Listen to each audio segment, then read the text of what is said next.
Organizando la defensa planetaria por Eric M. Conway, Donald K. Youmans y Meg Rosenburg. Fragmento del libro, Una historia de la investigación de los objetos espaciales cercanos a la Tierra.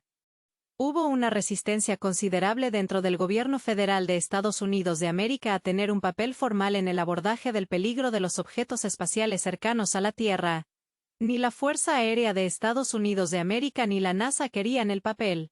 En ningún caso los riesgos naturales entraban dentro de la autoridad legal del Departamento de Defensa y la NASA no aceptó la tarea de encontrar el 90% de los objetos espaciales cercanos a la Tierra más grandes hasta que el Congreso lo solicitó durante varios años consecutivos.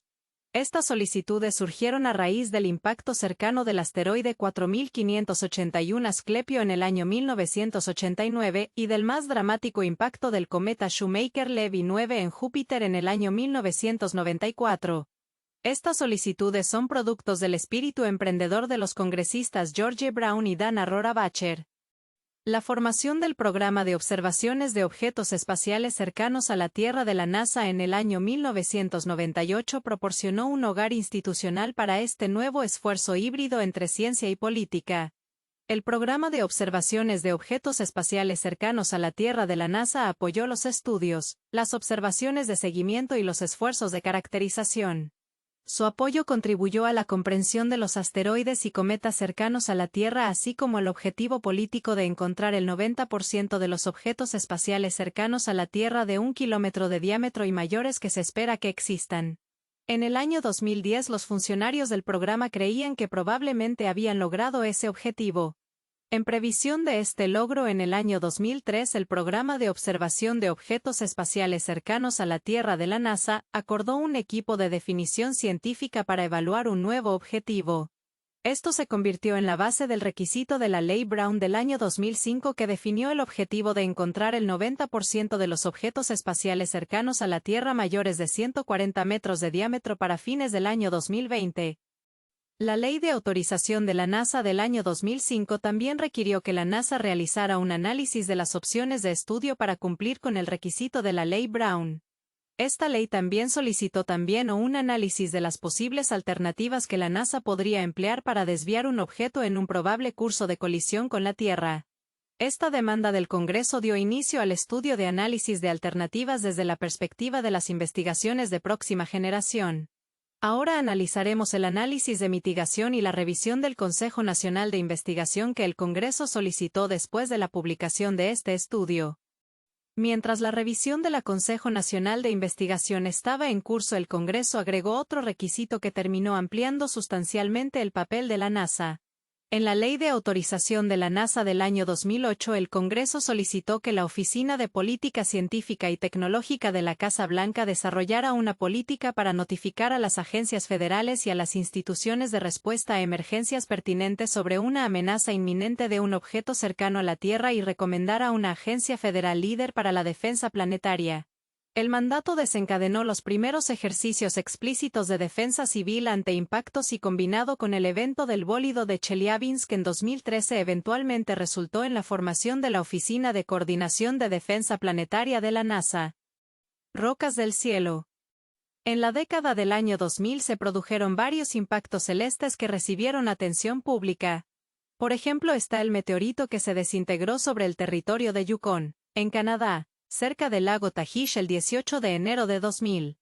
El objeto no fue observado por los astrónomos pero su explosión fue presenciada por docenas de personas, cámaras de vigilancia, cámaras de teléfonos móviles, satélites de inteligencia estadounidenses y monitores sísmicos y de infrasonidos operados con fines de no proliferación nuclear. El meteorito depositó alrededor de 10 kilogramos de fragmentos en la superficie congelada del lago Tagish.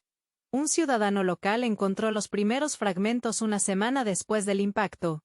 Alan Hildebrand y Peter G. Brown organizaron una expedición para recolectar más información y entrevistar a tantos testigos como pudieran encontrar para ayudar a reconstruir su trayectoria.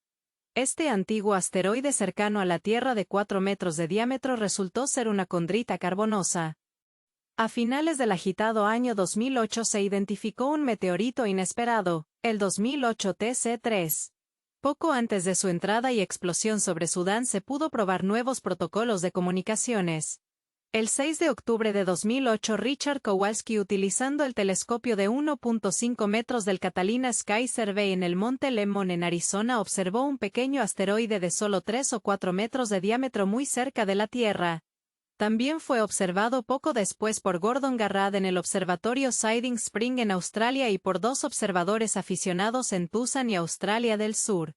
La solución orbital del centro de planetoides de la NASA lo colocó en curso de colisión con la Tierra y Stephen Chesley del Laboratorio de Propulsión a Reacción de la NASA proyectó que ingresaría a la atmósfera sobre el norte de Sudán el 7 de octubre. El centro de planetoides de la NASA bautizó al pequeño objeto como 2008 TC3. Por su tamaño nadie esperaba que alcanzara el suelo. Pero Lindley Johnson de la NASA ejerció protocolos de notificación que estaban en borrador en ese momento. Estos protocolos requieren que la Oficina de Asuntos Externos de la NASA maneje la notificación a otras agencias gubernamentales. Como se esperaba que la entrada fuera sobre Sudán y no sobre Estados Unidos de América, se envió una notificación al Departamento de Estado de Estados Unidos de América con una solicitud para informar al gobierno de Sudán así como al Consejo de Seguridad Nacional, a la Oficina de Política Científica y Tecnológica de la Casa Blanca, al Centro de Operaciones Espaciales Conjuntas y al Centro de Comando Militar Nacional. A última hora del 6 de octubre la NASA también publicó un aviso a los medios citando a Yeomans. El aspecto único de este evento es que es la primera vez que observamos un objeto impactando durante su aproximación final. También se advirtió que había pocas posibilidades de que fragmentos de gran tamaño alcanzaran el suelo. El satélite meteorológico europeo Meteosat 8 fue testigo de la explosión del TC-3 en 2008 al igual que los satélites de inteligencia estadounidenses. Edward Tagliaferri había preparado el libro blanco del Instituto Americano de Aeronáutica y Astronáutica sobre la amenaza de los objetos espaciales cercanos a la Tierra en 1990. Edward Tagliaferri estaba recopilando y analizando datos de sensores clasificados sobre bólidos que ingresaban a la atmósfera de la Tierra y escuchó sobre el próximo impacto. Edward Tagliaferri logró hacer llegar detalles de la explosión a Peter G. Brown de la Universidad de Western Ontario. Peter G. Brown operaba un sitio web dedicado al seguimiento de meteoritos casi en tiempo real y publicaba la información en su sitio web sobre meteoritos. La explosión del TC-3 de 2008 ocurrió a una altitud de unos 37 kilómetros. Esto era mucho más alto de lo esperado y era poco probable que nada alcanzara el suelo desde esa altura. Sin embargo, al día siguiente el personal de la Universidad de Jartum hizo un primer intento, infructuoso, de encontrar los fragmentos. Además de las observaciones satelitales, hubo muchos testigos presenciales de la desaparición de TC-3 en 2008. El asteroide había sido lo suficientemente grande como para crear una densa nube de polvo capturada en numerosas imágenes de teléfonos celulares. Pronto apareció también una imagen tomada con un teléfono móvil del rastro ardiente del asteroide. Muawiyah Shaddad de la Universidad de Jartum invitó al especialista en meteoritos Petrus Peter Geniskens del Instituto SETI de Búsqueda de Inteligencia Extraterrestre para dar una charla a principios de diciembre. Examinaron datos meteorológicos para comprender dónde podrían haber caído los restos del asteroide. También visitaron a varios testigos presenciales y con un grupo de estudiantes y personal registraron un área cerca de una estación de tren conocida como Estación 6 o Alma-Ata Cita en árabe que estaba a lo largo de la trayectoria de ruptura y desde donde se había presenciado la desintegración del objeto. El 6 de diciembre un estudiante encontró los primeros pedazos de escombros. Finalmente, los investigadores encontraron cientos de fragmentos durante varias expediciones de búsqueda diferentes. Los meteoritos recibieron el nombre colectivo de la estación de tren Alma-Ata Cita. El evento TC-3 del año 2008 proporcionó una especie de apoyo al objetivo de descubrir el 90% de todos los asteroides cercanos a la Tierra de 1 kilómetro o más grandes que se espera que existan. Este fue el año en que se debió cumplir el objetivo, pero no fue así. En mayo de 2008 se había descubierto aproximadamente el 80% de la población esperada de estos asteroides cercanos a la Tierra. Tuvo que esperar hasta finales de 2010 antes de que Don Yeomans estuviera dispuesto a informar que se había cumplido el objetivo. Un objeto cercano a la Tierra descubierto a principios del año 2011 desencadenó otra campaña por parte de Russell Rusty Schweickart de la Fundación B612 para lograr que la NASA lanzara una misión de transpondedor para investigar. El meteorito también produjo una oleada de informes periodísticos. Se trataba del objeto 2011 AC-5 descubierto por el programa Catalina Sky Survey el 8 de enero de 2011. El programa Centinela del Laboratorio de Propulsión a Reacción de la NASA calculó inicialmente una probabilidad del 0.2% de impacto en el año 2040 basándose en 213 observaciones. El objeto espacial 2011 AC-5 se perdió de vista en septiembre de 2011. El objeto espacial 2011 AC-5 fue localizado nuevamente por David Tollen, Richard Wainscoat y Marco Micheli del Instituto de Astronomía utilizando el telescopio Gemini de 8 metros en Mauna Kea en octubre de 2012 y las nuevas observaciones eliminaron el riesgo. Pero durante el año 2011 cuando AC-5 no fue observado, Russell Rusty Schweickart realizó un análisis de desviación que presentó en la reunión número 49 de la Comisión sobre la Utilización del Espacio Ultraterrestre con Fines Pacíficos en febrero de 2012. Russell Rusty Schweickart señaló que para que el objeto 2011 AC-5 impactara la Tierra tendría que pasar por un ojo de cerradura en el año 2023 y era en ese punto cuando el asteroide podría cambiar su curso más fácilmente mediante un impactador cinético. Russell Rusty Schweickart argumentó que era necesario tomar inmediatamente una decisión sobre el envío de una misión de seguimiento. Russell Rusty Schweickart le escribió al administrador de la NASA Charles Bolden en enero de 2012 y nuevamente en marzo de 2012 para defender su punto. Tal como se hizo con el asteroide Apophis, el grupo de Donald Yeomans en el Laboratorio de Propulsión a Reacción de la NASA evaluó la evolución de la incertidumbre de la posición a medida que se agregaban observaciones terrestres de apariciones en 2013, 2015 y años futuros para refinar la posición del asteroide. Si el AC-5 de 2011 no hubiera seguido una trayectoria de impacto, las observaciones del años 2012 y 2013 tenían un 95% de posibilidades de eliminar el riesgo y las observaciones del año 2015 y 2016 podrían elevar esa posibilidad al 99%. Por el contrario, si el asteroide estuviera en trayectoria de colisión, las oportunidades de observación del año 2012 y 2013 aumentarían la probabilidad de impacto a un 10 a 15%. Y las observaciones del año 2015 al 2016 aumentarían la probabilidad de impacto alrededor del 70%. Dado que las observaciones que se realizarían en los próximos años probablemente serían definitivas, aún no era necesario tomar ninguna decisión sobre la desviación. Y hubo oportunidades potenciales de misiones de desviación con lanzamientos entre los años 2018 y 2020.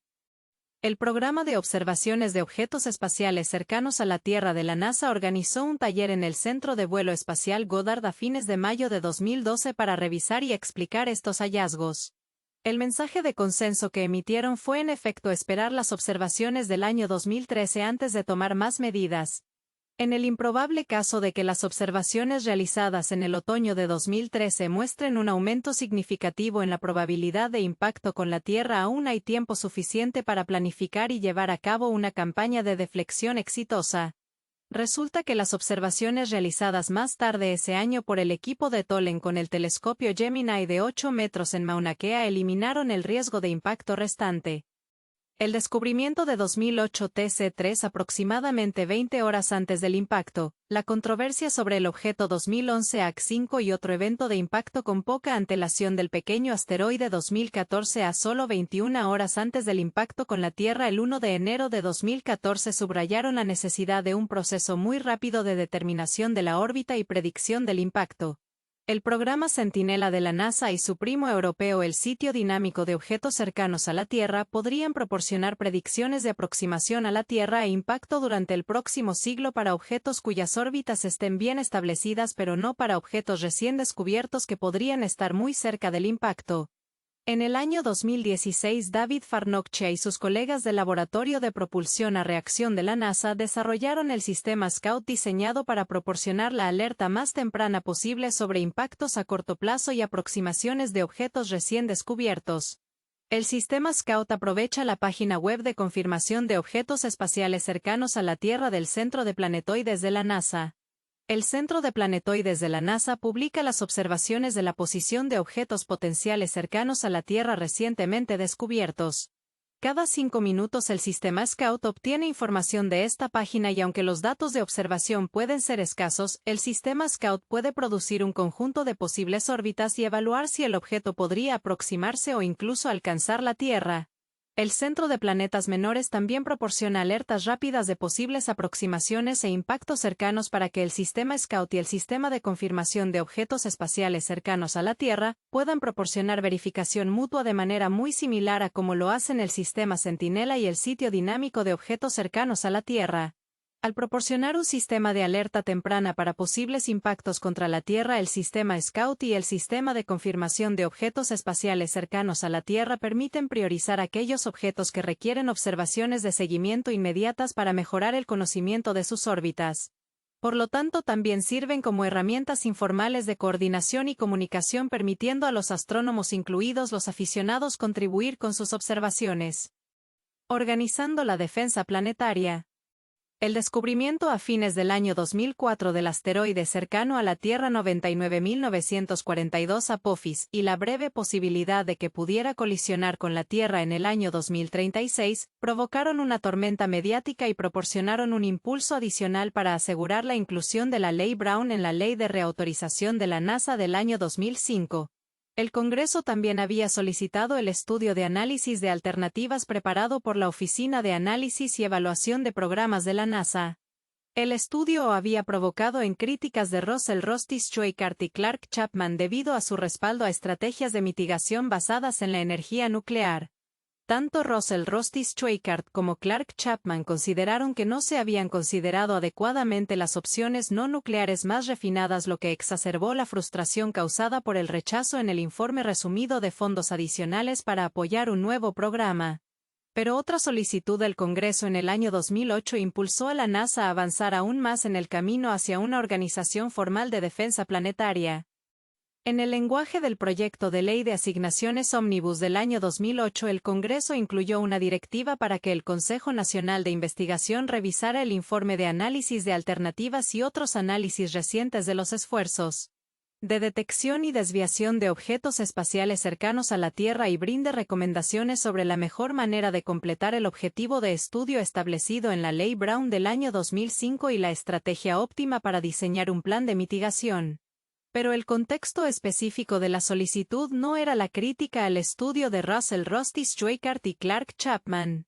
En cambio, fue el producto de la decisión de un panel de revisión de la Fundación Nacional de Ciencias de reducir a la mitad la financiación del Observatorio de Arecibo e incluso cerrarlo en el año 2011 si no se podía encontrar una nueva fuente de fondos para operarlo.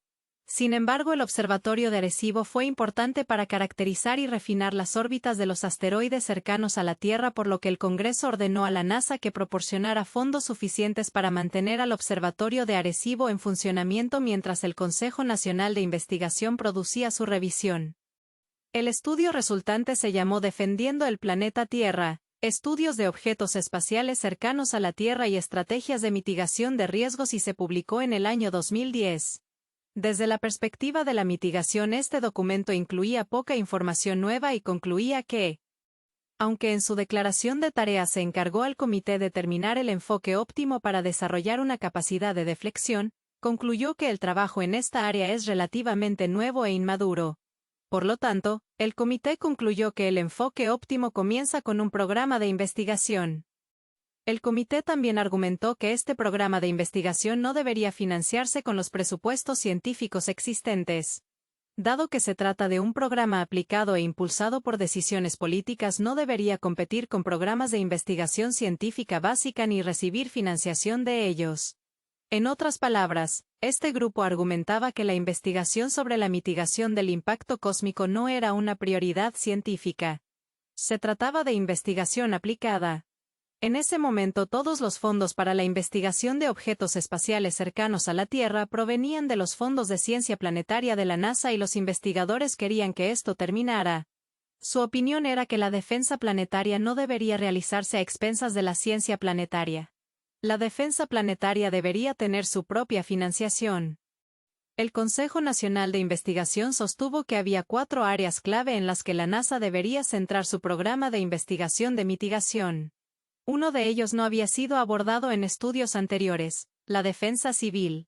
La forma más probable de impacto contra la Tierra provendría de asteroides más pequeños que explotarían mientras aún estaban en el aire, como lo hicieron el bólido de Tunguska del año 1908 y el TC-3 del año 2008.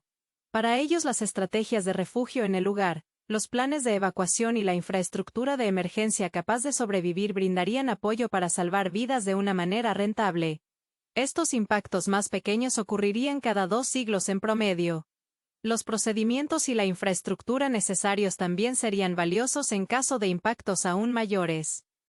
Las otras 3 áreas involucran capacidades espaciales. Los métodos de empuje lento han sido reconocidos como las técnicas más controlables para desviar pequeños asteroides con un tiempo de advertencia suficientemente avanzado de décadas.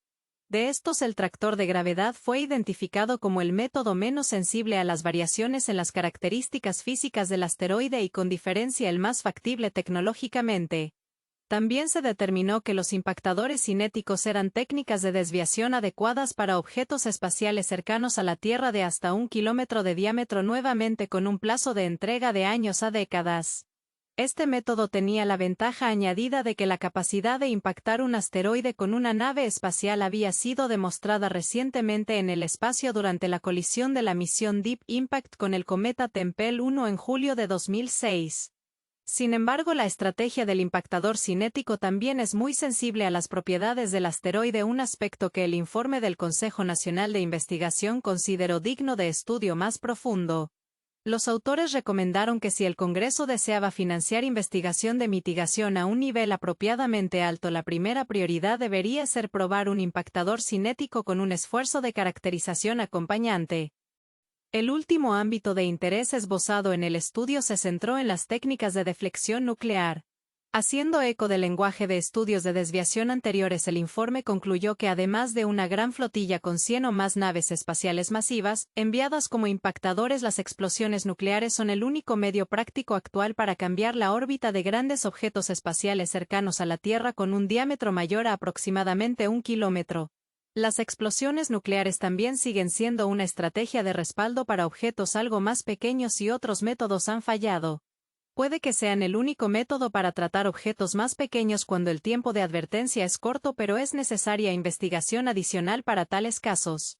Este grupo sostuvo que el enfoque más eficaz sería el uso de detonaciones nucleares a distancia, basándose principalmente en la radiación de neutrones producida por el dispositivo para calentar y vaporizar el material de la superficie del asteroide. El chorro de eyección resultante produciría el cambio de velocidad deseado. De ser necesario, se podría utilizar una sucesión de dispositivos de separación a lo largo de varios años para cambiar la órbita de un impactador particularmente grande. Esto también podría ser necesario si un impactador pareciera ser particularmente frágil. Tras la publicación del estudio Defendiendo el planeta Tierra, la Oficina de Política Científica y Tecnológica de la Casa Blanca respondió al mandato del Congreso que se había incluido en la Ley de Autorización de la NASA de 2008. La sección 804 de la Ley de Autorización dio al director de la Oficina de Política Científica y Tecnológica de la Casa Blanca, John P. Holdren, 2 años para completar 2 tareas. Primero, establecer un plan de acción en caso de una amenaza inminente de un objeto cercano a la Tierra para notificar a las agencias federales pertinentes y a las instituciones de respuesta a emergencias. Segundo, recomendar las agencias apropiadas que deberían ser responsables de proteger a los Estados Unidos de América de un objeto cercano a la Tierra que se espera que colisione con la Tierra e implementar una campaña de desvío, en consulta con organismos internacionales, si fuera necesario. Para abordar la primera tarea, la Oficina de Política Científica y Tecnológica de la Casa Blanca delineó un plan para aprovechar los protocolos y recursos de comunicación existentes empleados por la Agencia Federal para el Manejo de Emergencias y el Departamento de Seguridad Nacional, con apoyo adicional del Departamento de Estado para las Comunicaciones Internacionales. Estos procedimientos se han probado exhaustivamente en los últimos años, en particular en casos de reingreso de objetos espaciales como el satélite de reconocimiento estadounidense USA 193, que fue destruido por la Fuerza de Tarea Conjunta Bert Frost en febrero de 2008. En resumen, la Agencia Federal para el Manejo de Emergencias considera que estos procedimientos son bien comprendidos y aplicables a las notificaciones de emergencia necesarias para una posible amenaza de objeto cercano a la Tierra. La oficina de John P. Holdren también reafirmó el papel crucial de la NASA en la detección temprana de tales amenazas para proporcionar advertencias con la mayor antelación posible. La NASA sería responsable de notificar a Agencia Federal para el Manejo de Emergencias, la Oficina Ejecutiva del Presidente, el Centro de Operaciones Espaciales Conjuntas del Departamento de Defensa, el Departamento de Estado y otras agencias federales que luego utilizarían los protocolos y recursos de comunicación existentes para notificaciones adicionales. John P. Holdren reconoció que las opciones de mitigación aún estaban en una etapa demasiado temprana de desarrollo y por lo tanto la NASA iniciaría un programa de investigación para evaluar tecnologías de mitigación y desviación. En su propuesta de presupuesto para el año fiscal 2011, la administración había solicitado un aumento del presupuesto del programa de observaciones de objetos espaciales cercanos a la Tierra de $5.8 millones a $20.3 millones para financiar este esfuerzo de investigación ampliado. El memorando de la Oficina de Política Científica y Tecnológica de la Casa Blanca del año 2010 representó un hito para los esfuerzos de la NASA en materia de objetos espaciales cercanos a la Tierra, ya que marcó las primeras etapas de un verdadero plan de acción, si no en el frente de mitigación y desviación, al menos en el de defensa civil. Como lo expresó Lyndley Johnson, eso nos hizo empezar a verlo más como un programa general de defensa planetaria en lugar de solo detección y seguimiento, y nos hizo trabajar con Agencia Federal para el Manejo de Emergencias en estos ejercicios de respuesta a emergencias. El primero de estos ejercicios tuvo lugar ya en el año 2008 bajo la dirección del teniente coronel Peter Garretson de la División de Conceptos Futuros y Transformación de la Fuerza Aérea estadounidense. La División de Conceptos Futuros y Transformación de la Fuerza Aérea existía para hacer simulaciones de juegos de guerra sobre posibles amenazas futuras. Peter Garretson, Lyndley Johnson y otros habían intentado sin éxito lograr que se adoptara un escenario de impacto de asteroide como uno de sus ejercicios 3 años antes. Peter Garretson escribió en el informe posterior al ejercicio del año 2008 que la tarea asignada por el Congreso al Consejo Nacional de Investigación y a la Oficina de Política Científica y Tecnológica de la Casa Blanca había influido en la decisión de adoptar el escenario de impacto para el año 2008. Esta simulación postuló el descubrimiento de un asteroide binario con un cuerpo primario de 370 metros orbitado por una luna de 50 metros en una trayectoria que reflejaba la del asteroide 99942 Apophis.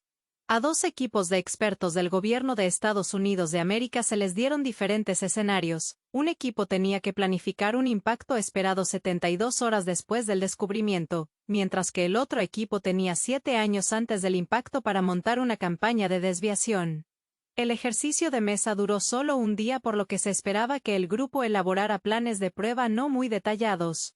Llegaron a la conclusión de que si bien estaba claro que el peligro de los objetos espaciales cercanos a la Tierra requería una delimitación previa de responsabilidades, la formalización del proceso de notificación y la aclaración de las autoridades y las cadenas de mando no podían determinar qué agencia debería liderar una campaña de desvío. Esa decisión debía ser tomada por autoridades superiores.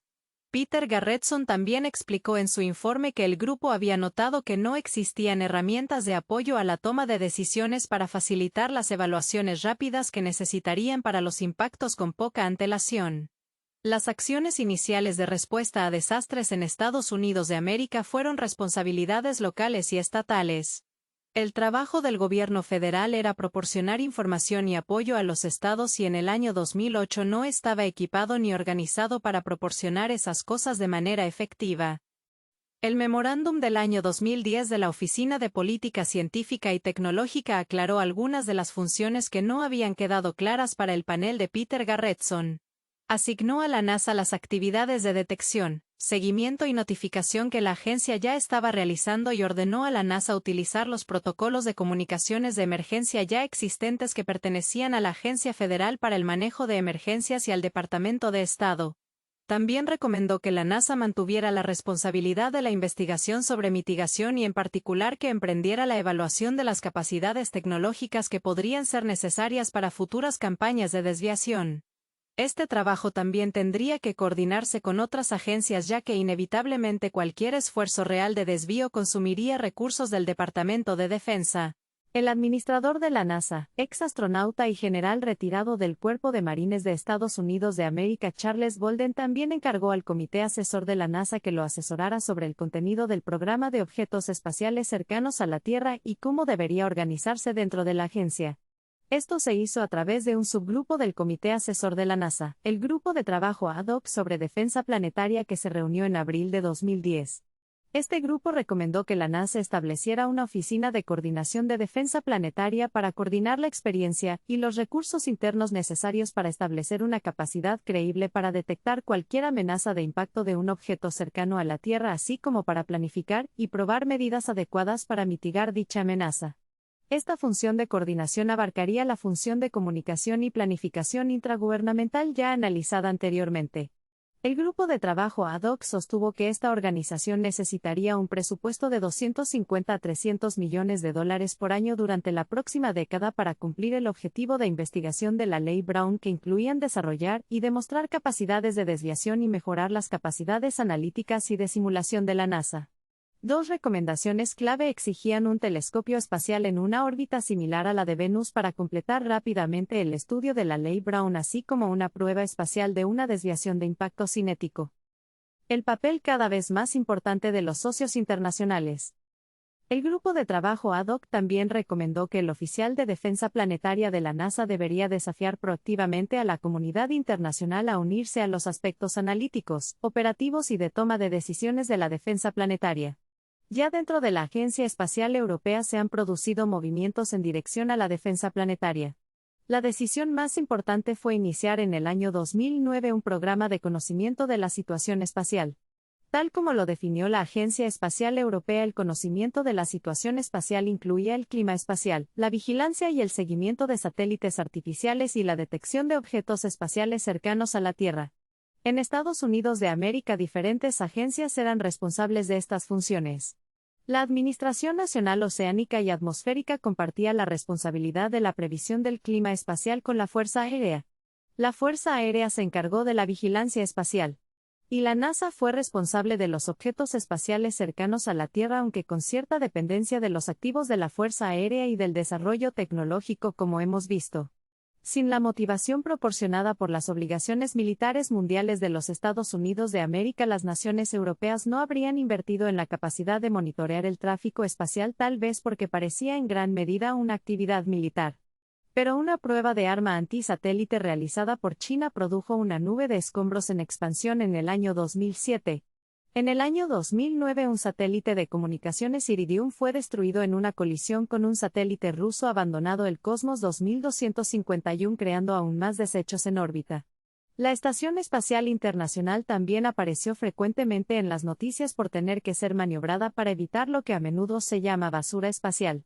Estos acontecimientos pusieron de relieve la vulnerabilidad de la infraestructura espacial independientemente de las intenciones militares. La creación de una capacidad europea para evitar colisiones se convirtió en una idea prudente. Como parte de este programa de conocimiento del medio espacial, la Agencia Espacial Europea está poniendo en marcha un programa de objetos espaciales cercanos a la Tierra. La parte de objetos espaciales cercanos a la Tierra de este programa está dirigido por Detlef Kosky. El programa europeo incluyó un centro de coordinación de objetos espaciales cercanos a la Tierra del Instituto Europeo de Investigación Espacial, que se estableció en el año 2013 en las afueras de Roma, en Frascati, Italia.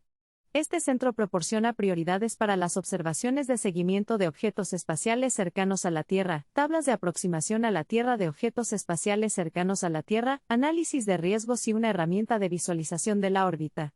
El personal del Programa de Conocimiento del Medio Espacial también distribuye información sobre objetos espaciales cercanos a la Tierra y coordina debates internacionales sobre temas relacionados con dichos objetos, incluidos los esfuerzos dentro del Comité sobre la Utilización del Espacio Ultraterrestre con Fines Pacíficos de las Naciones Unidas. El Programa de Conocimiento del Medio Espacial también brindó apoyo a varios observatorios europeos, principalmente para observaciones de seguimiento, pero también para algunas observaciones de descubrimiento y de curvas de luz.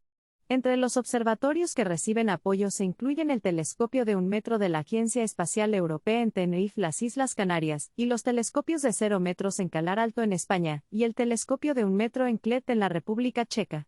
El Programa de Conocimiento del Medio Espacial de la Agencia Espacial Europea también apoyó el desarrollo en curso de un telescopio de 1 metro de apertura efectiva de campo amplio y múltiples campos de visión diseñado para observaciones de objetos espaciales cercanos a la Tierra y el desarrollo de sistemas que permitan observaciones robóticas de objetos espaciales cercanos a la Tierra y desechos espaciales. Entre las colaboraciones de observación sin apoyo se incluyen telescopio del Observatorio Europeo Austral en el norte de Chile con una apertura de 8.2 metros, el Gran Telescopio Binocular del Monte Graham en Arizona con aperturas duales de 8.4 metros y observatorios en Brasil y Corea del Sur. La Agencia Espacial Europea también había financiado un estudio de una misión de demostración de desviación llamada Don Quijote con una arquitectura como la del Deep Impact de la NASA utilizando un impactador y una nave espacial independiente para proporcionar monitoreo y retorno de datos. Si bien esta misión no avanzó más allá de la fase de estudio, reflejó el creciente interés en el problema de los objetos espaciales cercanos a la Tierra. En el año 2011 el Consejo Europeo seleccionó una propuesta de Alan W. Harris del Centro Aeroespacial Alemán denominada Escudo de Objetos Espaciales Cercanos a la Tierra para investigar técnicas de desviación así como estrategias para la implementación internacional de misiones de desviación en caso de que surgiera la necesidad. Cuando el grupo de trabajo ad hoc abogó por que la NASA prestara mayor atención a la coordinación internacional y a las posibles asociaciones, la Agencia Espacial Europea empezaba a surgir como una opción viable.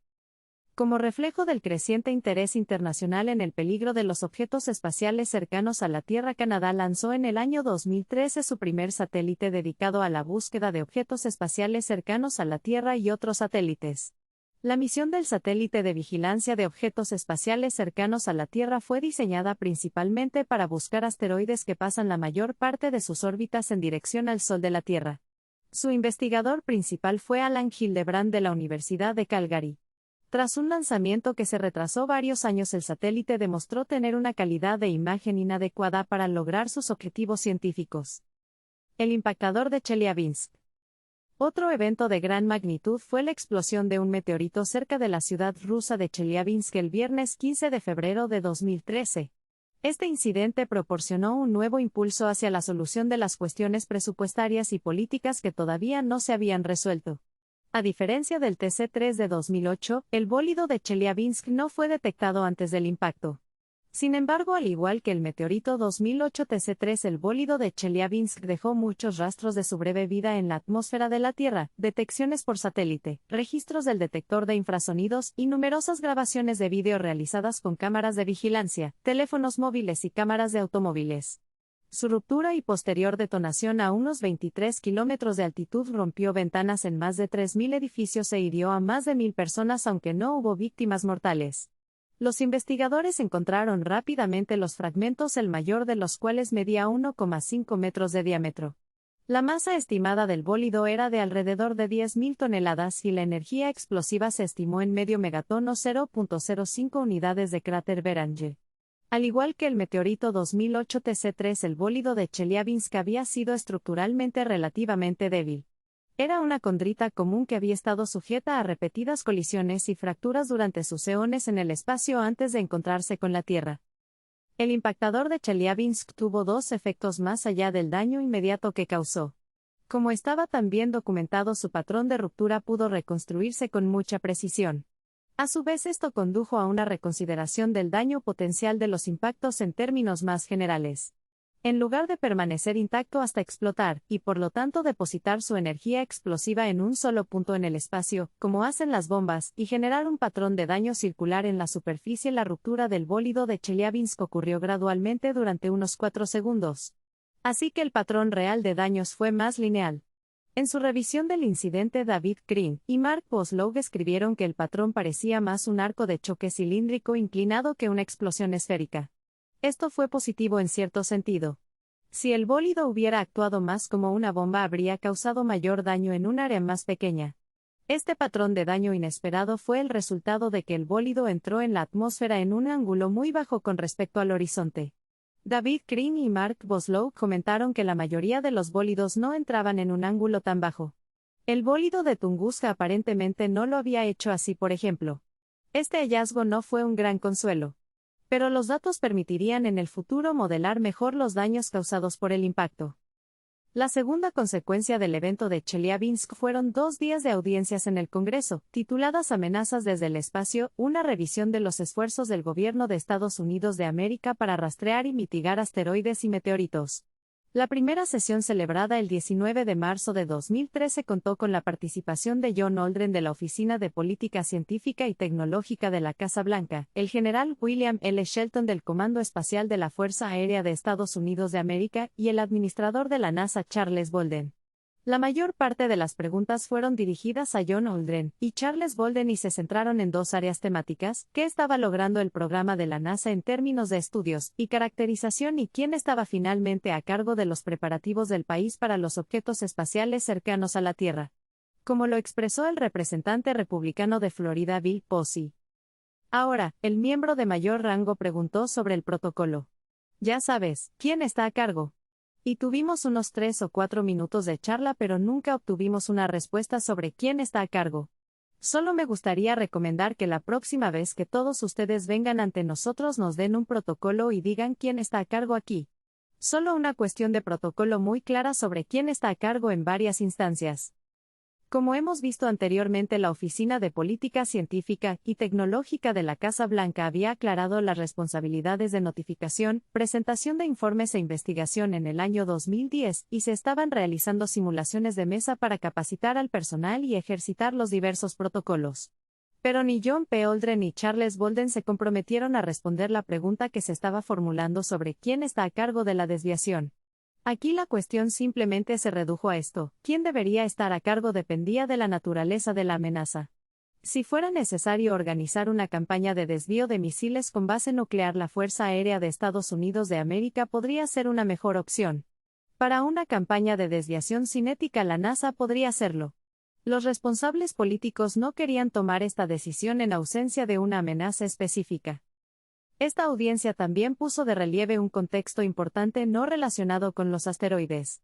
En el año 2011, el conflicto entre el Congreso y la Administración por la creciente deuda federal resultante de la Gran Recesión que había comenzado en 2008 había llevado al inicio de recortes automáticos y generalizados del gasto en todas las agencias federales.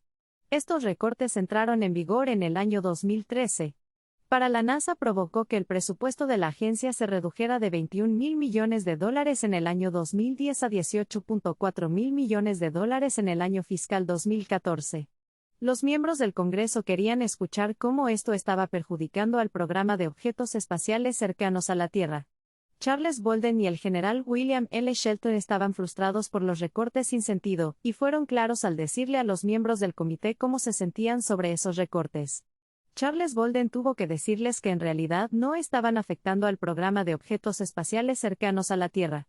A pesar del recorte presupuestal, la administración se había comprometido a expandir el presupuesto del programa de observación de objetos espaciales cercanos a la Tierra de $3,5 millones en el año fiscal 2008 a $20,4 millones en el año fiscal 2012 y a $40,5 millones en el año fiscal 2014.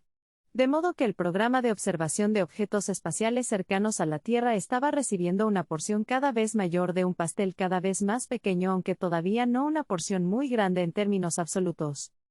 El rápido aumento del presupuesto del programa de objetos espaciales cercanos a la Tierra finalmente llamó la atención del inspector general de la NASA. En ese momento, el ejecutivo del programa, Lyndon Johnson, era el único empleado de la sede central dedicado al programa.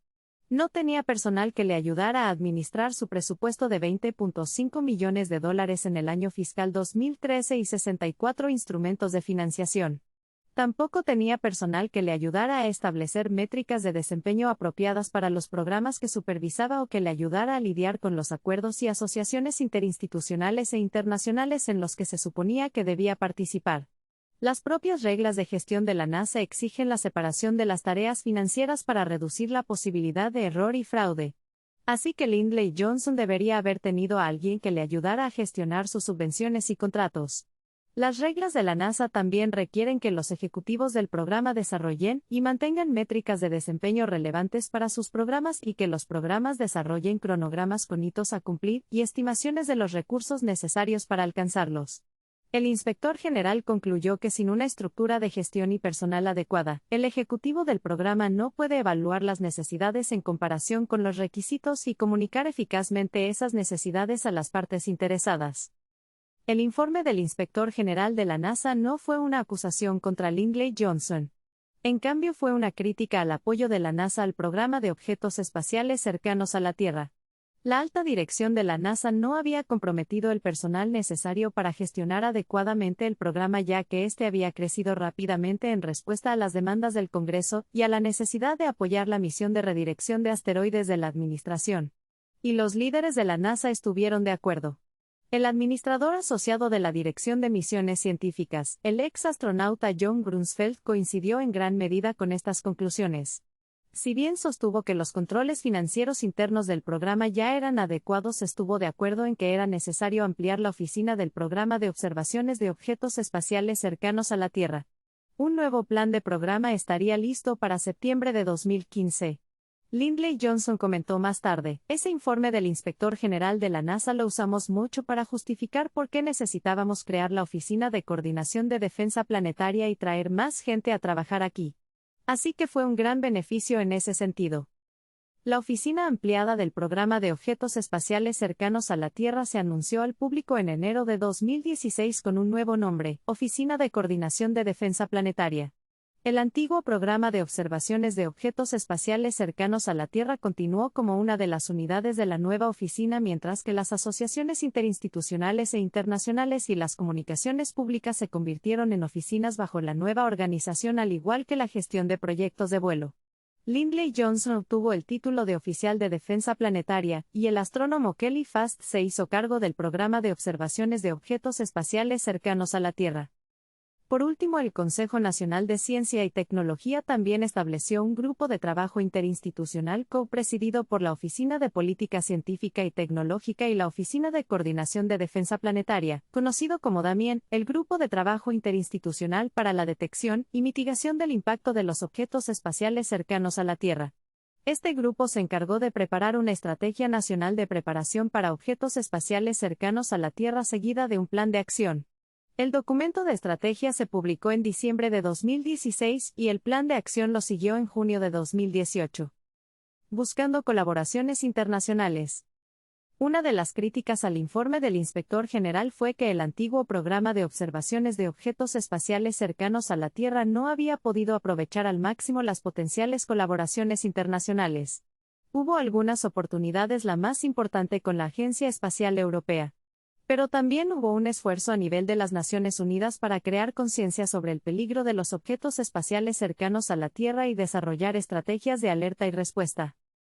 En la tercera Conferencia de las Naciones Unidas sobre la Exploración y Utilización del Espacio Ultraterrestre con Fines Pacíficos, celebrada en Viena a fines de julio de 1999, las naciones participantes habían resuelto mejorar la coordinación internacional de las actividades relacionadas con los objetos espaciales cercanos a la Tierra, armonizando los esfuerzos mundiales dirigidos a la identificación, la observación de seguimiento y la predicción de la órbita, y al mismo tiempo considerando la posibilidad de desarrollar una estrategia común que incluya futuras actividades relacionadas con los objetos espaciales cercanos a la Tierra. La tarea fue asignada al Subcomité Científico y Técnico de la Comisión sobre la Utilización del Espacio Ultraterrestre con Fines Pacíficos. Esta iniciativa ocupaba el puesto 14 en la lista prioritaria de actividades que debía emprender la Comisión sobre la Utilización del Espacio Ultraterrestre con Fines Pacíficos, por lo que el comité estableció un equipo de acción para que le formulara recomendaciones. Como reflejo de la prioridad relativamente baja del asunto, no ocurrió gran cosa durante los años siguientes. De manera algo paralela, en el año 2005, Rusty Streichart utilizó la plataforma de la Asociación de Exploradores del Espacio, que tenía estatus de observador en la Comisión sobre la Utilización del Espacio Ultraterrestre con Fines Pacíficos.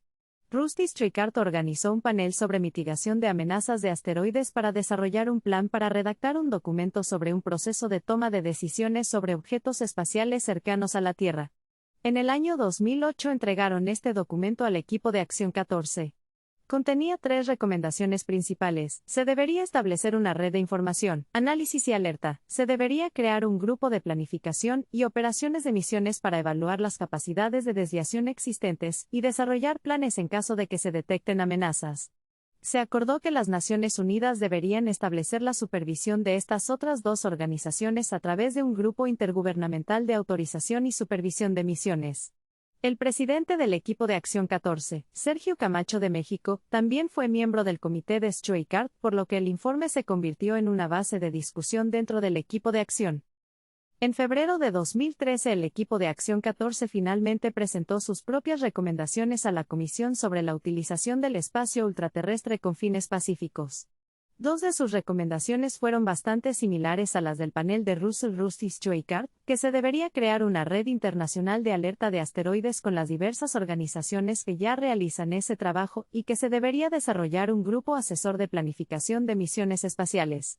Esta propuesta se diferenciaba de la Agencia Espacial Europea en que tenía un alcance más amplio e incorporaba misiones científicas relacionadas con objetos espaciales cercanos a la Tierra así como posibles misiones de desviación futuras. De esa manera el Grupo Asesor de Planificación también podría cumplir una función de coordinación para las misiones científicas nacionales. Pero la tercera recomendación del equipo de acción fue muy diferente: se debería formar un Grupo Asesor de Planificación de Desastres de Impacto. Este, sin embargo, fue rechazado por el Subcomité Científico y Técnico de la Comisión sobre la Utilización del Espacio Ultraterrestre con fines pacíficos. Finalmente se implementaron las dos recomendaciones sobrevivientes, y en el año 2014 se crearon ambas organizaciones. El Comité Directivo de la Red Internacional de Alerta de Asteroides se reunió por primera vez en el Centro de Planetas Menores en enero de 2014. La Red Internacional de Alerta de Asteroides debía estar compuesta por personas y organizaciones que contribuían a las actividades de observación y comunicación de objetos espaciales cercanos a la Tierra, no por Estados miembros. El comité directivo decidió que su primera tarea debería ser organizar un taller de comunicaciones. La Fundación Mundo Seguro organizó el evento, que tuvo lugar en Colorado. Los participantes en el evento, al que se podía acceder solo por invitación, revisaron las comunicaciones en torno a 4 eventos de asteroides recientes, incluidos Apophis y 2011 AG5. El reportero Leonard David presentó el caso de Apophis, comentando que muchos de sus colegas nunca entendieron del todo que el riesgo proyectado había desaparecido en pocos días, y tampoco entendieron el problema del ojo de la cerradura que Apophis había introducido. Los medios de comunicación tienden a retroalimentarse unos a otros en lugar de acudir a las pocas personas que legítimamente podrían informarles, afirmó Linda Billings, quien se desempeñó como consultora de comunicaciones para el programa de observaciones de objetos espaciales cercanos a la Tierra y revisó el esfuerzo de comunicaciones del meteorito AG5 de 2011. Linda Billings sostuvo que las declaraciones oficiales de la Agencia Espacial Europea y la NASA eran claras, concisas y correctas. Pero, como era de esperar, los medios de comunicación exageraron el riesgo del impacto. En gran parte de la cobertura mediática del meteorito AG5 2011 desde enero de 2011 a diciembre de 2012, y los titulares sensacionalistas condujeron a historias que explicaban con precisión el conocimiento sobre meteorito AG5 2011. Una recomendación importante de esta reunión obligó a los científicos que estudian objetos espaciales cercanos a la Tierra a desarrollar un medio no probabilístico para comunicar el riesgo al público. Las escalas de Turín y Palermo pueden tener sentido para quienes saben estadística, pero quizá no para el público general. Los participantes del taller desarrollaron una escala de riesgo Brumfield que expresaba los niveles probables de daño de un impactador en una de 6 clases de tamaño, pero no abordaba la probabilidad de impacto. Esta escala no encontró mucha aceptación fuera de los miembros de este taller, tal vez porque la comunidad más amplia de objetos espaciales cercanos a la Tierra estaba más interesada en evaluar las probabilidades de impacto que en evaluar el daño potencial. Sin una amenaza específica y de corto plazo, una escala de evaluación de daños no parecía útil. Además de su enfoque en las comunicaciones, la Red Internacional de Alerta de Asteroides desarrolló campañas de observación como medio para ejercer sus funciones de coordinación e intercambio de datos. La primera de estas campañas tuvo lugar en el año 2017 y fue dirigida por Vishnu Reddy del Laboratorio Lunar y Planetario de la Universidad de Arizona. Su objetivo era localizar un pequeño asteroide de 10 metros de la clase Apolo que había sido descubierto en octubre de 2012 por el telescopio Pan-STARRS 1, y designado con el nombre 2012 TC4 por el Centro de Planetoides de la NASA. Solo se habían realizado unas pocas observaciones y la solución orbital resultante sugería que pasaría cerca de la Tierra, bien dentro de la órbita de la Luna. No habría riesgo de impacto, pero la incertidumbre en su órbita aún era bastante alta. El 27 de julio de 2017 los observadores que utilizaban el telescopio del Observatorio Europeo Austral detectaron por primera vez el asteroide 2012 TC4. A partir de septiembre otros observadores de todo el mundo pudieron identificar el asteroide. Los radares Goldstone y Arecibo pudieron observar su sobrevuelo el 12 de octubre a una distancia de unos 50.000 kilómetros de la Tierra. La segunda organización que surgió de las recomendaciones del equipo de Acción 14 fue el Grupo Asesor de Planificación de Misiones Espaciales. Además de su enfoque en las misiones espaciales, el Grupo Asesor de Planificación de Misiones Espaciales se diferenciaba de Red Internacional de Alerta de Asteroides en su membresía. La Red Internacional de Alerta de Asteroides estaba abierta a cualquier organización o individuo con antecedentes de descubrimiento efectivo de objetos espaciales cercanos a la Tierra, observaciones de seguimiento o comunicaciones. Pero el Grupo Asesor de Planificación de Misiones Espaciales estaba restringido a los Estados-nación y a las organizaciones espaciales nacionales e internacionales que coordinan y financian actividades espaciales. Dado que el enfoque de Grupo Asesor de Planificación de Misiones Espaciales estaba en la desviación y mitigación de objetos espaciales cercanos a la Tierra, la membresía estaba limitada a aquellas organizaciones que podían contribuir a esa tarea. Una de las primeras actividades de Grupo Asesor de Planificación de Misiones Espaciales fue la discusión de los criterios de decisión que se desarrollarían conjuntamente con la Red Internacional de Alerta de Asteroides. Estas debían elegirse con antelación a una amenaza real para que las distintas organizaciones y el personal involucrado trabajaran con el mismo manual, minimizando la confusión pública. Estos criterios de decisión se acordaron en el año 2017. La Red Internacional de Alerta de Asteroides acordó emitir advertencias formales sobre los impactos previstos que superen una probabilidad del 1% para todos los objetos caracterizados por tener un tamaño superior a 10 metros. La planificación de preparación debe comenzar si se prevé que se producirá un impacto dentro de 20 años por un objeto cuyo tamaño se evalúe como mayor a 20 metros con una probabilidad de impacto superior al 10%. Por su parte, el Grupo Asesor de Planificación de Misiones Espaciales debería iniciar la planificación de opciones de misión si se pronosticara un impacto dentro de 50 años con un tamaño de impactador superior a 50 metros y una probabilidad mayor al 1%. Otra actividad del Grupo Asesor de Planificación de Misiones Espaciales fue el debate sobre misiones de referencia, que son campañas de desviación conceptual contra diversos tipos de amenazas potenciales de asteroides, y misiones de prueba de desviación que estaban siendo financiadas por la NASA y la Agencia Espacial Europea. Ambas agencias espaciales habían financiado estudios conceptuales durante las décadas anteriores y estaban llevando adelante una misión conjunta que estaba apenas vinculada. De esa manera, en el caso de que la Agencia Espacial Europea o la NASA no consiguieran financiación para su parte de la misión, la otra podría continuar. La NASA eligió una misión de prueba de impactador cinético conocida como DART, que sería desarrollada por el Laboratorio de Física Aplicada Johns Hopkins en Maryland. La Agencia Espacial Europea enviaría posteriormente la misión de impacto de asteroide para evaluar el efecto del impactador sobre el asteroide objetivo. La misión conjunta se denominó AIDA. Resultó que Lindley Johnson de la NASA logró obtener fondos para DART en el presupuesto del año fiscal 2017, pero los financiadores de la Agencia Espacial Europea rechazaron la misión en diciembre de 2016. Sin embargo, a fines de 2019, la Agencia Espacial Europea aprobó la financiación para el desarrollo de la misión. Era menos costosa, diseñada para investigar en el año 2026 el cráter de impacto de DART y refinar los cambios orbitales en el satélite del asteroide inducidos por el impacto de DART a fines de septiembre o principios de octubre de 2022. El objetivo elegido para la misión AIDA fue un asteroide binario. El asteroide 1996 GT había sido descubierto en el año 1996 por Spacewatch. En el año 2003 se descubrió que el asteroide 1996 GT tenía otro asteroide orbitando a su alrededor. Este pequeño sistema de asteroides había sido bautizado como 65803 Didymos. El asteroide 1996 GT tiene unos 800 metros de diámetro, mientras el asteroide que orbita a su alrededor tiene unos 170 metros de diámetro. Durante sus aproximaciones a la Tierra, el sistema Didymos es visible para los observatorios terrestres y a veces para los radares Goldstone y Arecibo. Ambos radares habían medido los dos cuerpos durante su sobrevuelo en el año 2003.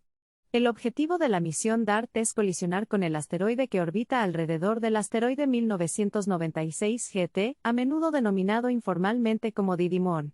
El propósito de la misión es evaluar una cuestión clave para comprender la capacidad de desviar asteroides en general: la eficiencia de transferencia de momento de un impactador. El impactador de DART poseería una cantidad conocida de impulso en el instante en que golpeara al Didymon. La pregunta era cuánto de ese impulso se convertiría en empuje, y cambiaría la órbita de Didymon alrededor de su principal, y cuánto simplemente sería absorbido. Una campaña intensiva de observación terrestre después del impacto de 2022 evaluaría el cambio de órbita, y por lo tanto la eficiencia de la transferencia de momento. Si tiene éxito, la siguiente misión mejorará el conocimiento de la nueva órbita, y proporcionará una mejor caracterización del par de asteroides que la que es posible desde la Tierra. Tanto el personal de la Red Internacional de Alerta de Asteroides como el de Grupo Asesor de Planificación de Misiones Espaciales también comenzaron a participar en simulaciones de defensa civil como la realizada por la División de Transformación y Conceptos Futuros de la Fuerza Aérea de los Estados Unidos de América en el año 2008. Estos ejercicios de mesa habían continuado en los Estados Unidos de América en la sede de la Agencia Federal para el Manejo de Emergencias en abril de 2013 y mayo de 2014. La tercera conferencia de defensa planetaria de la Academia Internacional de Astronáutica celebrada en Flagstaff, Arizona, en abril de 2013 albergó la primera simulación de impacto internacional. Estas simulaciones se convirtieron en un elemento básico de las conferencias de defensa planetaria que tenían lugar cada año impar.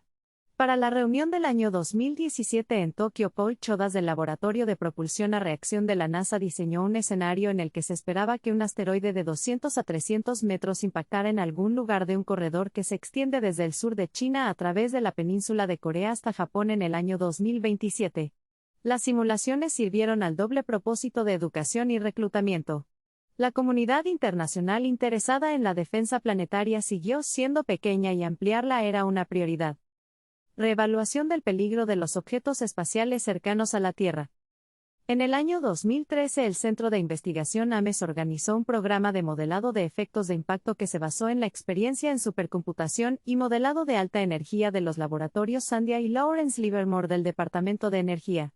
Los modelos de impacto existentes se habían basado en detonaciones de armas nucleares como fuente de energía, y como vimos más arriba en el debate sobre la explosión aérea de Chelyabinsk, las explosiones nucleares no son un análogo perfecto de los impactos de asteroides. Adaptar los modelos para reflejar estas diferencias fue una parte del esfuerzo. Otra fue incorporar la generación de escenarios probabilísticos de modo que se pudieran generar muchos escenarios de impacto potenciales pero realistas. Ahora que se conocen muchos más asteroides y sus órbitas que en el año 2003 se podría generar un conjunto más realista de escenarios de impacto. Unos años más tarde, el esfuerzo de AMES se reorganizó en un proyecto llamado Proyecto de Evaluación de Amenazas de Asteroides bajo la dirección de Donovan Modhaes. En agosto de 2016, el Proyecto de Evaluación de Amenazas de Asteroides se asoció con el Laboratorio Ambiental Marino del Pacífico de la Administración Nacional Oceánica y Atmosférica para organizar un taller sobre la generación de tsunamis por impactos de asteroides. La evaluación de los daños potenciales causados por los tsunamis era una debilidad conocida ya que se había identificado en la evaluación del equipo de definición científica de año 2003. Los participantes en este taller sacaron muchas conclusiones diferentes de la década siguiente de trabajos sobre modelos de propagación de olas e inundaciones. En el caso de impactos de asteroides de menos de 250 metros de diámetro lejos de la costa, concluyeron que no había peligro para las poblaciones ni la infraestructura costera. Este riesgo había sido sustancialmente sobreestimado. Además, las explosiones en el aire cerca de la costa de objetos de menor tamaño entrañaron un riesgo menor de inundación para las poblaciones costeras a diferencia de los efectos directos de la explosión de lo que se había evaluado anteriormente. El modelo del Proyecto de Evaluación de Amenazas de Asteroides se conocía con el nombre de Modelo Probabilístico de Riesgo de Impacto de Asteroides. El modelo se basó en la evaluación del año 2015 de Alan W. Harris y Germano D'Abramo sobre la población de asteroides cercanos a la Tierra para la generación de su escenario. Recordemos que cuando se escribió el informe del año 2003 solo se conocían alrededor de 650 objetos espaciales cercanos a la Tierra y la población estaba fuertemente sesgada hacia los asteroides más grandes. Para el año 2015 se habían descubierto más de 11.000 objetos espaciales cercanos a la Tierra. La inclusión de estos datos también provocó cambios en el riesgo de impacto evaluado. Si bien hubo ligeramente más objetos espaciales cercanos a la Tierra de lo previsto en las clases de tamaño más pequeño que no causan daños en la superficie, hubo menos objetos espaciales cercanos a la Tierra de lo esperado en las categorías de 50 a 500 metros, lo que significó impactos menos frecuentes, menos víctimas resultantes y menos daño acumulado durante largos periodos de tiempo de esa clase de impactador. Pero los esfuerzos de modelado mejorado también llevaron a una reducción del diámetro mínimo necesario para lograr efectos a escala global, de 1 kilómetro a 700 metros. Como el número y la frecuencia de los impactadores potenciales dentro de esa clase aumentaron, el efecto fue aumentar el daño acumulado y las bajas provocadas. Lindley Johnson de la NASA encargó una actualización del informe del equipo de definición científica de objetos espaciales cercanos a la Tierra del año 2003 para incorporar la nueva información generada durante los 12 años anteriores. Pero la comprensión del riesgo que los impactos suponen para las personas y la infraestructura también ha evolucionado. Esto fue impulsado por un modelado mejorado que incorporó lo que se había aprendido sobre los objetos espaciales cercanos a la Tierra y los procesos de impacto durante los 12 años anteriores. El equipo de definición científica del año 2017 fue nuevamente presidido por Grant Stokes del Laboratorio Lincoln del Instituto Tecnológico de Massachusetts. El equipo integró estas evaluaciones modificadas en su análisis de la reducción de riesgos que podría lograrse al completar el objetivo de la encuesta de la Ley Brown. En ese momento estaba claro que no habría nuevos sistemas de medición distintos de Atlas disponibles antes de 2023, por lo que se tomó ese año como punto de partida para un nuevo sistema de medición. Su análisis concluyó que completar la encuesta de la Ley Brown en los 10 años posteriores a 2023 solo podría realizarse incluyendo un componente de búsqueda basado en el espacio. Se determinó que un telescopio infrarrojo con una apertura de 1 metro en el punto L1 realizaría la tarea más rápidamente. A su vez, un telescopio infrarrojo con una apertura de 0.5 metros en L1 tardaría unos años más en completar el objetivo, pero costaría aproximadamente la mitad. Ningún observatorio terrestre podría por sí solo alcanzar el objetivo del estudio en menos de 25 años de funcionamiento. Este informe también prefirió la órbita L1 a la órbita similar a Venus analizada en estudios anteriores debido tanto a los menores costos como a la capacidad de un telescopio basado en L1 de ofrecer una función de advertencia. Otro estudio de la Academia Nacional de Ciencias, en borrador hasta julio de 2019, llegó a la conclusión de que era necesaria una capacidad espacial de infrarrojos combinada con los observatorios terrestres existentes. Pero este estudio también destacó que contabilizar todos los objetos espaciales cercanos a la Tierra que amenazaban a la Tierra no era una ciencia de alta prioridad. O para usar sus palabras, las misiones que cumplen objetivos de defensa planetaria de alta prioridad no deberían tener que competir con misiones que cumplen objetivos científicos de alta prioridad. Esta fue otra forma de decir que la defensa planetaria no era una ciencia ni estaba impulsada por la ciencia en la mente de muchos científicos. Era una ciencia aplicada diseñada no para expandir el conocimiento humano del cosmos, sino para proporcionar un servicio público. La investigación aplicada había sido parte del mandato del Congreso de la NASA cuando se fundó en el año 1958. El Congreso tenía la intención de que la NASA hiciera útil la tecnología espacial y durante las primeras 2 décadas tuvo un programa de aplicaciones espaciales que era organizativamente equivalente a su programa científico. Ese programa de aplicaciones había desarrollado satélites meteorológicos, de comunicaciones y de uso de la Tierra.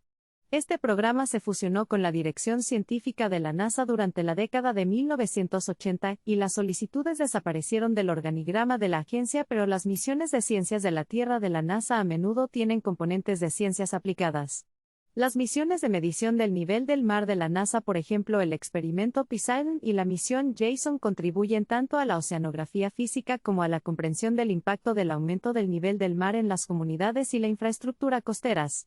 La Dirección de Misiones Científicas de la NASA también ha enviado numerosos instrumentos de investigación meteorológica en las últimas 2 décadas que contribuyen tanto a la comprensión de los procesos climáticos como al avance de la predicción meteorológica, que tiene un enorme valor económico.